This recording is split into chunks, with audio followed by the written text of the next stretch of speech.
તો કેમ છો મિત્રો? તમે બધા મજા આવશે? તમને બધાને મારા તરફથી ગુડ મોર્નિંગ ને જય છીએ રામ મિત્રો. તો સવારમાં આપણે વહી ગયા બ્રશ કરવા, બ્રશ કરીને બેઠા નાસ્તો કરવા. નાસ્તો કરીને પછી અમે લોકો ગયા હું જો નાહવા માટે. નાહીને પછી નીકળી ગયો હું કારખાને જવા માટે. ડાકુ બનીને લોડ ભરી નીકળી ગયા કારખાને જવા માટે. પછી હું આપણી રામપ્યારી છે, અરે વાહ क्या वजन भरा है हमारा माई के. फिर क्या दोपहर का बजा है, हम लोग भी गए खाना खाने और 2 बजे हमारी बारी आएगी गाय ने कड़ब नाखवानी. तो પછી નાખી દીધી બધી ગાયને કડબ.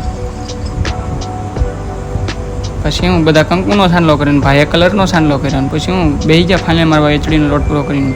પછી 108ની સ્પીડમાં મારી ફાઇનલ. રાત્રે બહાર ગયા તો ખબર પડી ગાડી પડીને પંખો ભાંગી ગયો ગાડીનો. પછી બગડેલું મોઢું લઈને આપણે નીકળી ગયા ઘર બાજુ જવા માટે. ઘરે જતા હતા ફૂલ ઓવરલોડ કરી આપણી ગાડી લોડ નહીં. તમે જોવો તો ખરી, હું પણ અડધો નથી દેખાણો. પછી ઘરે આવીને બેસી ગયા જમવા માટે. જમીને પછી આ બ્લોગને બસ આપણે અહીંયા એન્ડ કરશું. મળશે તમને જલ્દી નવા બ્લોગમાં. ત્યાં સુધી ટાટા બાય બાય.